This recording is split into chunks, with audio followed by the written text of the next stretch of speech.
One Sunday morning, as the world was waking up, a bomb exploded on social media. An anonymous source had leaked a 52-minute phone conversation between Trump and Elon Musk. The content of the conversation was so shocking that those who first heard it thought it couldn't be real.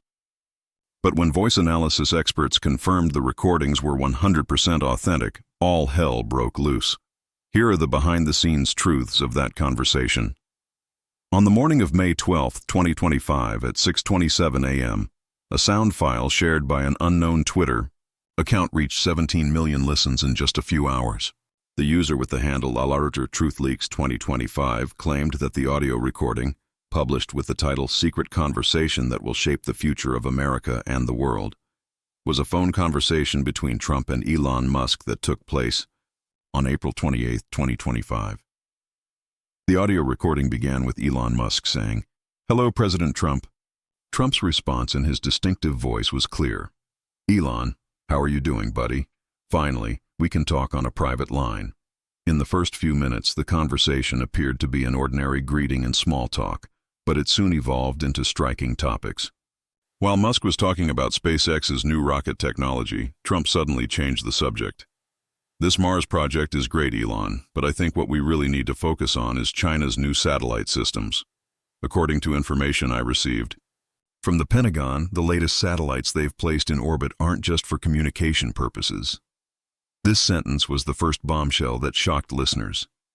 The implication that a former president was still receiving classified information from the Pentagon raised serious questions about national security. As the conversation progressed, they came to a section where Trump and Musk discussed the 2024 elections. Musk was saying, "That digital strategy really worked. The algorithm change on the X platform came at just the right time." Trump responded with a laugh, "Without your support, we couldn't have won Pennsylvania, buddy. That digital campaign in that state changed everything." This exchange immediately went viral on social media. People began questioning whether Musk was implying that he had manipulated the algorithm of the X platform, formerly known as Twitter, to help Trump's election campaign. Democrats expressed doubts that the election results might not have been fair, while Republicans defended that this was just talking about a successful digital campaign strategy. But the most striking part of the conversation came later. Musk, lowering his voice, said, "Mr. President, there's a development regarding our factory in China. I spoke with Li Qiang. If they provide a tax reduction, we could build that chip factory in Shanghai instead of Texas. But I wanted to get your approval first." Trump's response came thoughtfully. "We're telling the public that Tesla is increasing American employment. This change could put us in a difficult position. But we need to fix our relations with China. Maybe we can make a deal. You build the factory, I'll talk to my friends in Congress. We can add a special clause for your companies in that new energy law." This dialogue raised serious questions about conflicts of interest and potential ethical violations. Such a negotiation between a CEO of a private company and the president raised alarm bells in Washington. While the audio recording was spreading on Twitter, mainstream media organizations quickly brought the topic to their headlines. CNN went on special broadcast with the headline, "Trump-Musk recording, is democracy in danger?" While Fox News approached the topic with the angle, "Leaked conversation, deep state targeted Trump." The first reaction from the White House came in the afternoon. In his statement on the matter, Press Secretary James Martinez said, "The president is currently examining the situation. If there are any issues concerning national security, relevant agencies will conduct the necessary investigation." This cautious statement increased the tension in Washington even more. Meanwhile, Trump claimed in his statement from his own social media platform, Truth Social, that the recording was completely fake. Another desperate move by the Democrats. A fake audio recording produced with artificial intelligence. They will be found guilty. Elon Musk made a more cautious statement from the X platform. Publishing private conversations in this way is not ethical. The authenticity of the audio file is being investigated. However, anyone trying to manipulate the public will fail. These statements did nothing but increase doubts about the issue. While journalists, technology experts, and political scientists debated the authenticity of the recording, Dr. Sarah Chen from MIT Media Lab took action to examine the recording. After completing her voice analysis, Chen, one of the leading experts in digital media forensics, shared her findings on Twitter. "We conducted a comprehensive analysis on the 52-minute audio recording. We did not detect any of the typical signatures seen in artificially generated voices. The sound wave forms match Trump and Musk's known speech patterns at a 98.7% rate. Result: this recording is most likely real." Dr. Chen's statement took the public debate to a completely new dimension. The question now was not whether the recording was real, but how and by whom it was leaked. The FBI announced the same day that they had launched an investigation into the incident. The National Security Agency, NSA, also announced that they were working on a possible cybersecurity breach. In Washington, corridors were buzzing with theories that a foreign intelligence service might be behind the leak. In the later hours of Sunday, members of Congress also got involved in the issue. Democratic House Representative Alexandria Ocasio-Cortez stated in her announcement on Twitter, "This recording is evidence of a conspiracy that shakes the foundations of our democracy. Elon Musk, using his social media platform to influence elections, urgently requires a congressional investigation." Republican Senator Ted Cruz, in his statement to Fox News, said, "This is an organized operation targeting Trump and American democracy. The audio recording may have been manipulated. The FBI should find those behind this leak and bring them to justice." When the New York Stock Exchange opened on Monday morning, Tesla shares lost 7.2% in value. Investors were selling their shares with concerns that Musk may have potentially entered into unethical business deals. Speculative news began to spread about the valuation of Musk's private companies, including SpaceX. Meanwhile, the most striking parts of the recording were being shared and interpreted repeatedly on social media. Especially their conversations about institutions that Trump and Musk called the deep state drew attention. In the recording, Musk was saying, "Our sources within the FBI say that some top officials are still planning operations against you, especially the internal security unit." Trump's response was harsh. "I know Elon. I know all their names. We'll clean house in my second term. You continue your support through X. Make your algorithm work against them." This dialogue raised serious discussions about the independence of federal agencies and the limits of executive power. Law professors emphasized that a former president planning to clean federal agencies was constitutionally problematic. On Monday afternoon, the TruthLeaks 2025 account released a second audio recording. This time, in the 17-minute recording, Trump and Musk could be heard discussing the China-Saudi Arabia energy deal that had been circulating on social media for a week. Trump: "The Saudis will reduce oil production. Gas prices will rise just before the election. We'll blame the Democrats." Musk: "I can adjust the trend algorithm on X accordingly. We'll highlight hashtags that link price increases to Biden policies." Trump: "Perfect. By the way, did you convey the Tesla factory offer to MBS?" Musk: "Yes, he was very interested. He offered tax exemption and a 30-year energy subsidy." This second recording had an even bigger impact than the first. International relations experts noted that a former president's attempt to make secret deals with foreign governments to manipulate oil prices could pose a threat to national security. The White House made a stronger statement following the second recording. The president said, "We take any threat to American democracy seriously. The Department of Justice and relevant agencies are investigating the matter in detail." On Tuesday morning, the Washington Post and the New York Times announced that they had obtained important clues about the identity of the person who leaked the audio recordings. According to the claims, the source of the leak was a high-level advisor in Trump's inner circle. According to the Washington Post's report, a former White House employee named Maxwell Jenkins had been recording Trump's phone conversations for months. Jenkins's motivation wasn't yet clear, but some sources claimed he had made a conscientious decision. Shortly after this news was published, Trump made a harsh statement against his former advisor. "Maxwell Jenkins is a thief and a traitor. He was never in an important position. He was just an intern. Now he's lying and producing fake recordings. Legal proceedings have been initiated. However, it soon emerged that Jenkins was not a former intern, but a senior advisor who headed Trump's private communications team. His LinkedIn profile and White House archives confirmed that Jenkins had played a critical role in the 2024 election campaign and was appointed to an important position after the election victory. On Tuesday afternoon, Maxwell Jenkins finally broke his silence. In an exclusive interview with CNN, he explained why he leaked the recordings. "I witnessed the secret plans of President Trump and Elon Musk that endangered our democratic institutions. The X platform was systematically manipulated to influence elections. Secret deals with Saudi Arabia and China were against our national interests. My conscience required me to share this information with the American people." Jenkins also explained how he obtained the recordings. "It was my responsibility to archive all of the president's phone conversations. This was a routine process as part of the presidential records. However, he requested the use of a private line for his conversations with Musk, which increased my suspicions. After a while, the content of the conversations was so concerning that I decided to keep the recordings." Jenkins's confessions sent shockwaves through Washington. Serious questions arose about former White House employees and current protocols.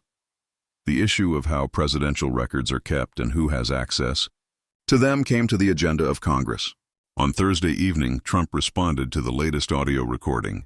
In his statement on the Truth Social platform, he said, "This fake recording is another desperate attempt by the Democrats. Voice analysts will immediately prove that this LIE is not real." However, this time, voice analysis experts reached different conclusions. Dr. Rachel Chen from Stanford University said, "We examined the latest recording in detail. We couldn't find any signs of artificial intelligence or manipulation. The voice patterns matched Trump and Musk's other speeches at a high rate. This analysis refuted Trump's claims. If the recording was real, this could have serious legal and ethical consequences for both Trump and Musk." On Thursday evening, Elon Musk went live on the X platform. In this unexpected broadcast, he said about the latest audio recording, "Yes, that conversation took place, but it's been completely taken out of context. When we said the public will never know the truth, we meant that the technical details were too complex and the general public wouldn't understand these details. It wasn't a malicious concealment." This semi-confession showed that Musk's strategy had changed. Now, instead of completely denying the recordings, he was trying to explain their context. On Friday morning, the Wall Street Journal published a major story. According to the newspaper, the funding for Project Artemis came not only from the federal budget but also from Saudi Arabia's sovereign wealth fund. The Saudis had committed to investing $15 billion in the project. This news revealed the international dimension of the project. A foreign government making such a large investment in a project that potentially concerned U.S. national security raised new questions. On Friday afternoon, the chairman of the Congressional Oversight Committee held an emergency press conference. "It is unacceptable for foreign governments to be involved in this way in the critical space and defense projects of the U.S. This situation poses serious risks in terms of national security," he said. The committee chairman announced that the scope of the investigation had been expanded and that the Saudi Arabia connection would also be examined in detail. On Saturday morning, part of Maxwell Jenkins's testimony to Congress was leaked to the press. According to Jenkins's testimony, Project Artemis was not limited to Mars colonization and data collection. The possibility of placing weapons on SpaceX's Starlink satellites had also been discussed. According to Jenkins, Trump and Musk discussed creating a system that could neutralize other countries' satellites by equipping Starlink satellites with energy weapons. This would be a dangerous step towards the militarization of space. This claim led to international reactions. The Russian and Chinese governments made statements accusing the U.S. of weaponizing space. The European Union announced that all necessary diplomatic steps will be taken to protect the peaceful use of space. On Saturday afternoon, reports came that there was a division among SpaceX employees. A group of the company's senior engineers published a statement expressing their opposition to the military aspects of the project. In the statement, they said, "We joined SpaceX to go to Mars and make humanity a multi-planetary species, not to weaponize space." This internal opposition could even shake Musk's authority in his own company. On Sunday morning, the Saudi Arabia Sovereign Wealth Fund, PIF, made a statement confirming that they had invested in SpaceX, but claimed that the investment was for commercial purposes and had nothing to do with any military project. This statement partially confirmed the Wall Street Journal's report, but didn't fully answer the questions about the nature of the investment. On Sunday afternoon, the U.S. Department of Defense, Pentagon, made its first official statement on the UR matter. In the statement, it said, "The Defense Department collaborates with SpaceX on various projects, but a project called Project Artemis does not appear in our official records." This statement increased suspicions that the project was being conducted without the official approval of the Pentagon, perhaps as a shadow operation. On Monday morning, when the New York Stock Exchange opened, Tesla shares lost another 12% in value. The total loss had exceeded 30% since the beginning of the scandal. Musk's personal fortune had decreased by more than $40 billion in 2 weeks. As financial pressure increased, some executives working at Musk's companies began to resign. 2 senior executives of Tesla announced that they had left their positions for personal reasons.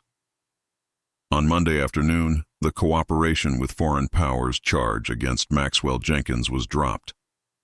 The Department of Justice stated that they were abandoning this charge due to insufficient evidence.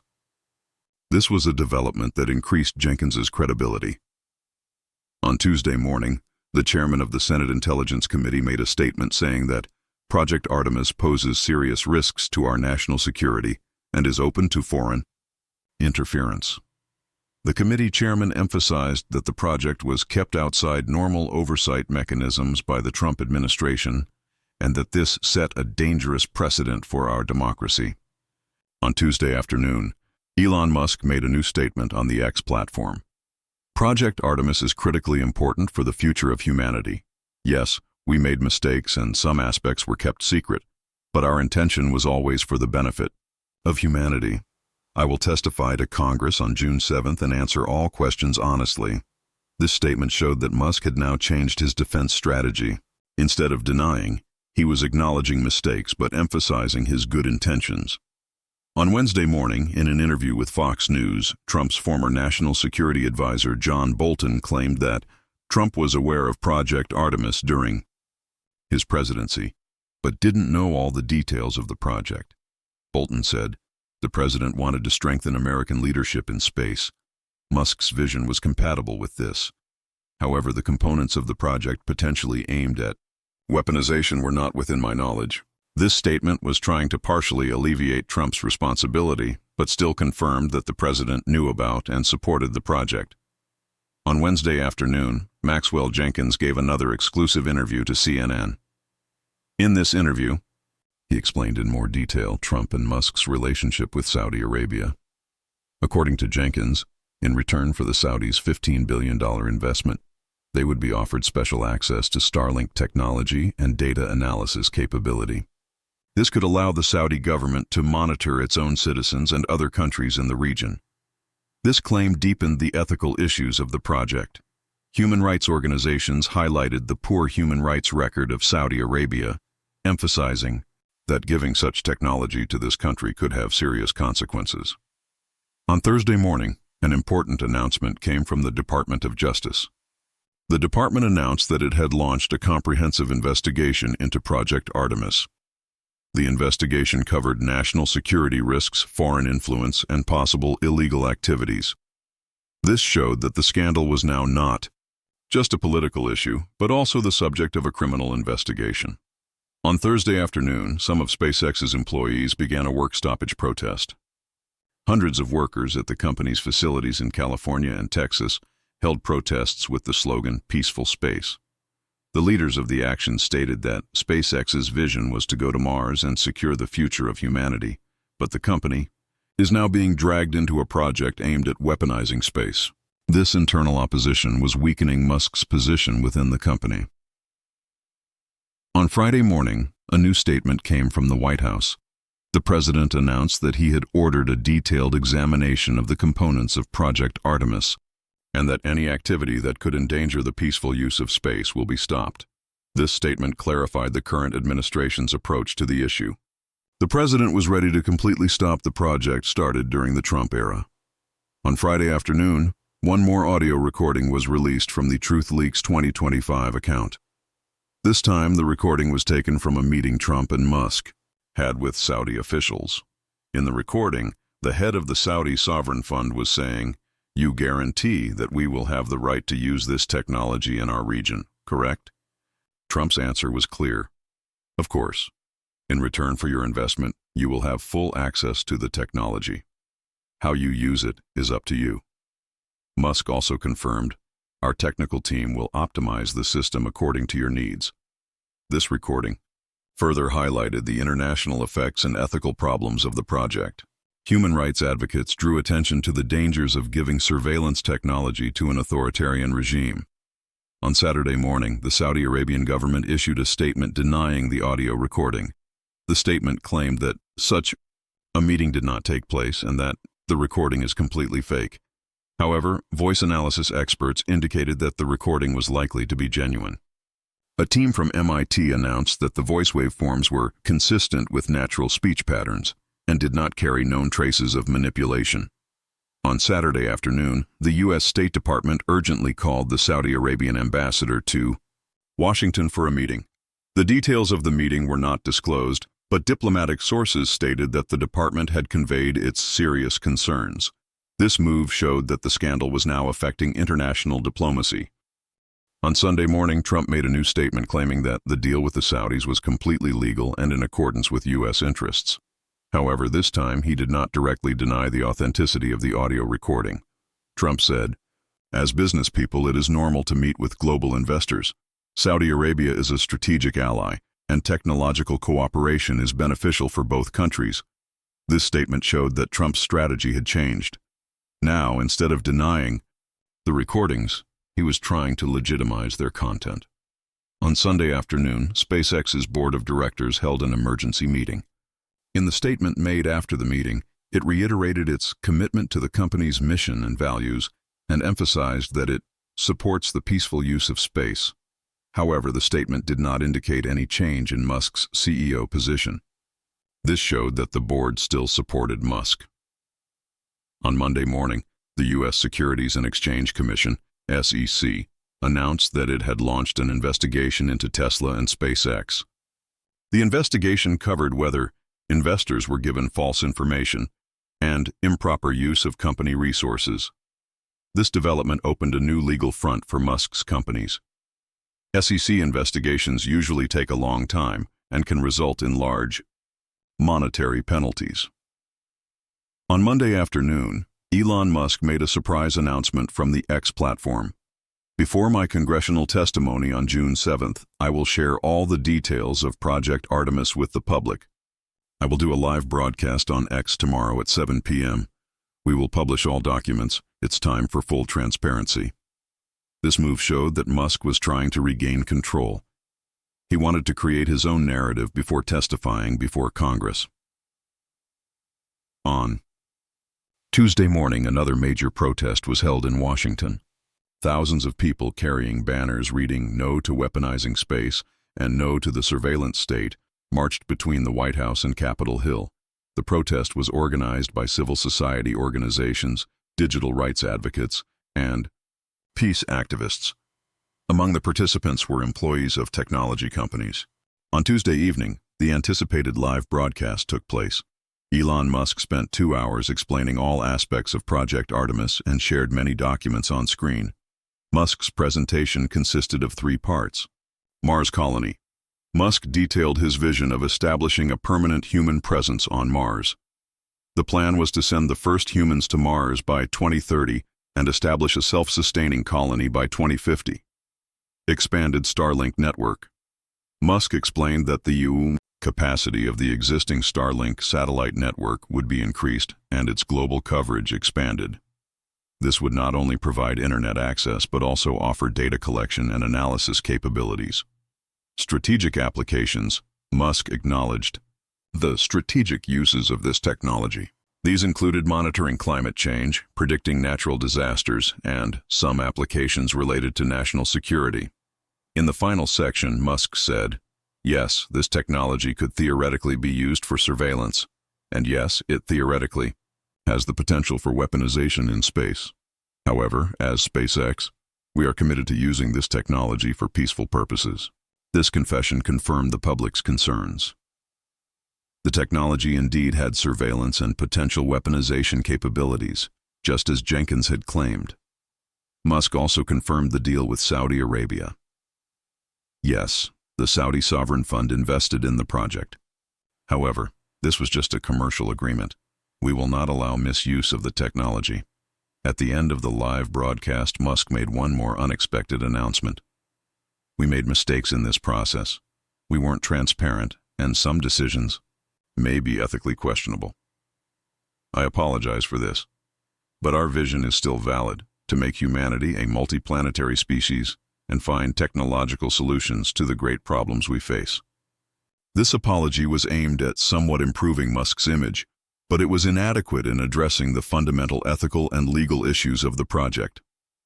On Wednesday morning, members of Congress reacted to Musk's presentation. Democrats stated that the confession came late and left many questions unanswered. Republicans argued that Musk showed transparency and his vision should be supported. The White House announced that the president's concerns about the issue continue and he is waiting for the investigations to conclude. On Wednesday afternoon, a former engineer who was fired from Twitter in 2023 made new allegations about all algorithm changes on the platform. According to the allegations, the X, formerly Twitter, algorithm had been changed to highlight content supporting Trump before the 2024 elections. The engineer said, by Musk's direct instructions, the algorithm E was rewritten to highlight certain political content. This was a clear violation of the principle of neutrality. This claim strengthened the social media manipulation dimension of the scandal. On Thursday morning, based on documents found during the search of Maxwell Jenkins's home, the FBI revealed new details about the potential military capabilities of Starlink satellites. According to the FBI, the documents showed that Starlink satellites would have the capacity to monitor and potentially interfere with other countries' satellites. This was a clear step toward the weaponization of space.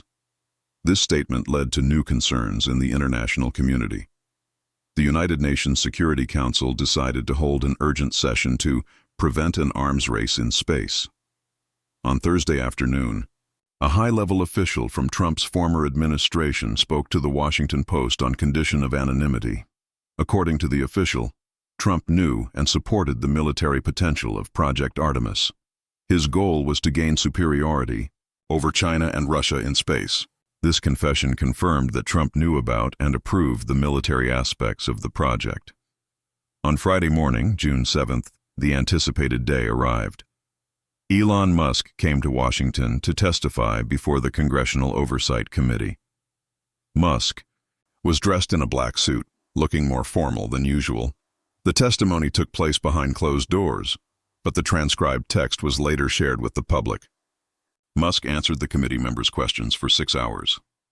In his testimony, Musk acknowledged all aspects of the project: Mars colony plans, expanded Starlink network, data collection capability, Saudi investment, and potential military applications. However, he denied that there was an intention to directly weaponize Starlink. Musk also explained his relationship with Trump. I was regularly meeting with President Trump. We exchanged ideas on space and technology issues. I told him about Project Artemis and received his support. Committee members asked tough questions, especially about bypassing normal oversight mechanisms and national security risks of foreign investment. Musk struggled to answer these questions, but emphasized that his intentions were always good. At the end of the testimony, Musk stated that he acknowledged his mistakes and was ready to make necessary changes. SpaceX's mission is not to weaponize space, but to advance humanity, he said. On Friday evening, the committee chairman held a press conference. Musk's testimony was informative, but many of our concerns still remain, he said. In particular, our questions about the national security dimensions of the project and foreign influence were not fully answered. The chairman announced that the investigation would continue and a comprehensive report would be published in July. On Saturday morning, the media began to analyze Musk's testimony. The general consensus was that Musk was transparent, but did not fully address all the ethical and legal issues of the project. The Wall Street Journal published an analysis titled, "Musk's Confession: The Dark Side of Conquering Space." The article discussed the increasing role of private companies in national security and the ethical responsibilities of technological visionaries.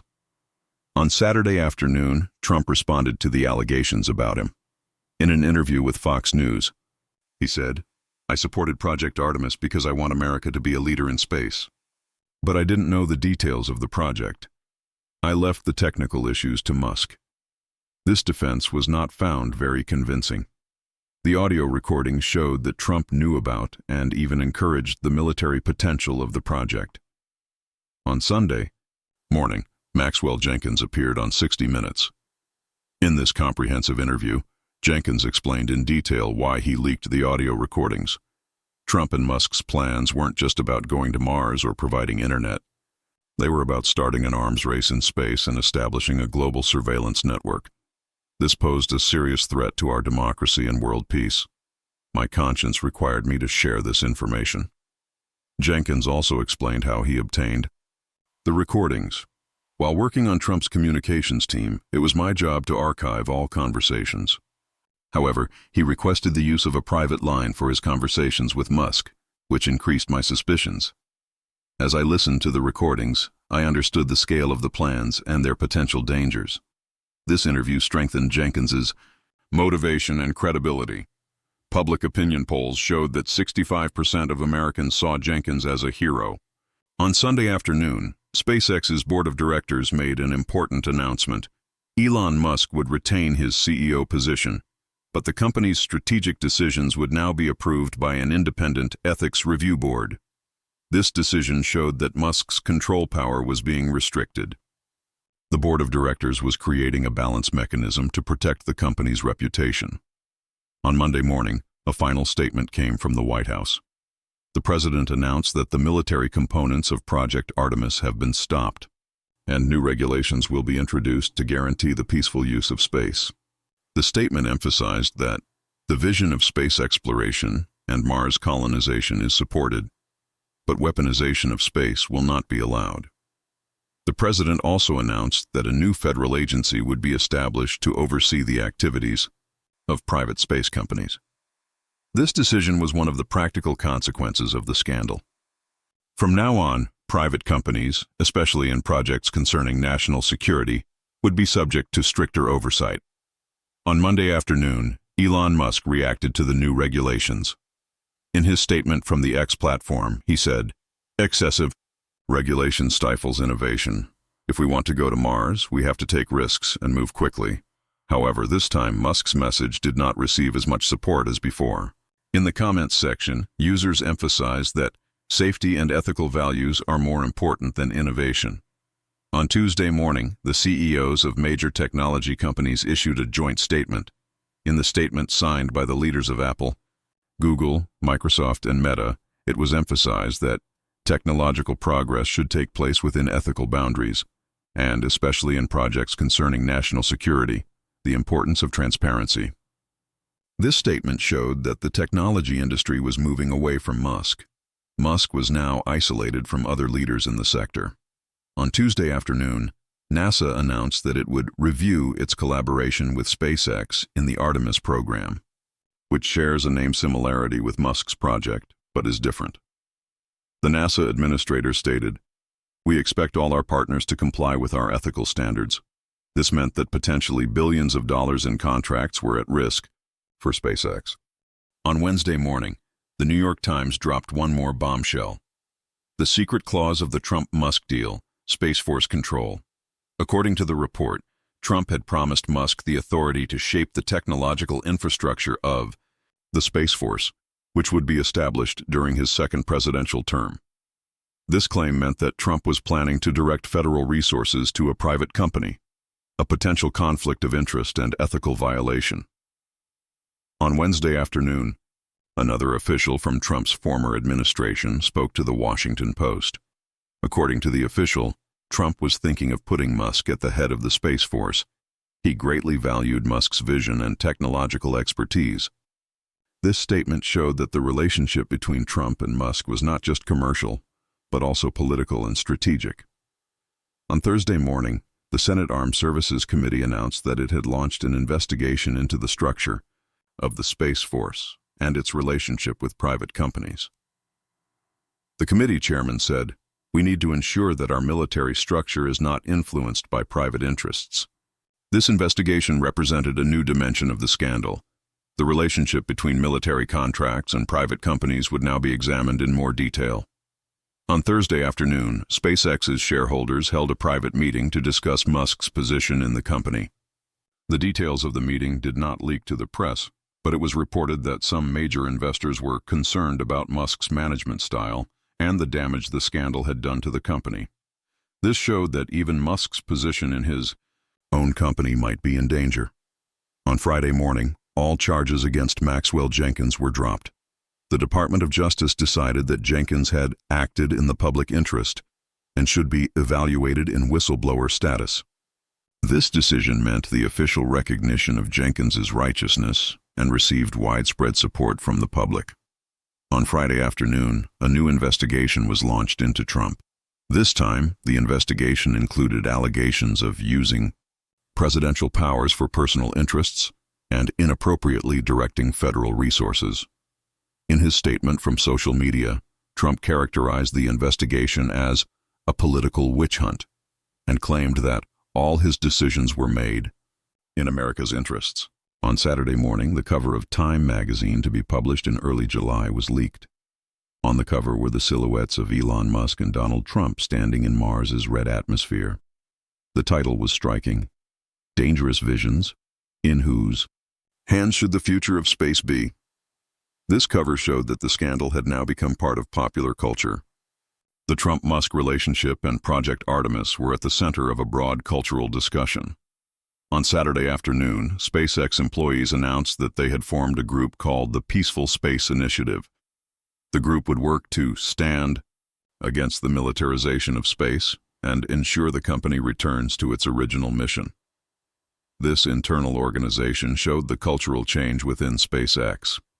Employees were no longer content with just taking orders. They wanted to shape the company's ethical values. On Sunday, in an interview broadcast on CNN, a former NASA administrator talked about the scandal. The administrator said, "Space exploration is the common heritage of humanity and should not be under the control of a single person or company." The Project Artemis scandal raises important questions about the increasing power of private companies and the challenges this creates for our democratic oversight mechanisms. This comment revealed the broader context of the scandal, the tense relationship between technological progress, democratic oversight, and the future of space. As a result of all these events, Project Artemis could no longer continue in its original form. The Mars colony plans would continue, but under strict federal oversight. The expansion of the Starlink network would slow down, and its military potential would be limited. Trump's political future was uncertain. His plans to run in the 2028 elections had taken a serious hit. Elon Musk was experiencing perhaps the biggest crisis of his career. He was still seen as a visionary entrepreneur, but he was no longer as trustworthy as before. His control in his companies had diminished, and his reputation had been damaged. Maxwell Jenkins was seen as a hero by many people. By risking his career and safety, he had exposed a potentially dangerous conspiracy. He was expected to receive book deals and documentary offers in the future. Most importantly, a new mindset had begun to develop on space exploration and technological innovation as a result of the scandal. Now, not just can we do it, but also should we do it, was being asked. Ethical values, democratic oversight, and transparency had begun to be seen as integral parts of technological progress. The event that started with the headline, "Trump and Musk's phone conversation leaked," the discussions shocked the world, had become much more than a simple leak. The secret plans of two powerful men had suddenly been exposed to the whole world and had raised deep questions about technology, politics, and ethical values. Today, at the end of the summer of 2025, all aspects of the scandal are still not fully understood. Investigations continue, new documents are emerging, and the pieces of this complex story are slowly coming together. But one thing is certain: nothing will ever be the same again. Our thoughts about Trump, Musk, space exploration, and technological progress have changed forever. And perhaps most importantly, the power of democracy was proven once again.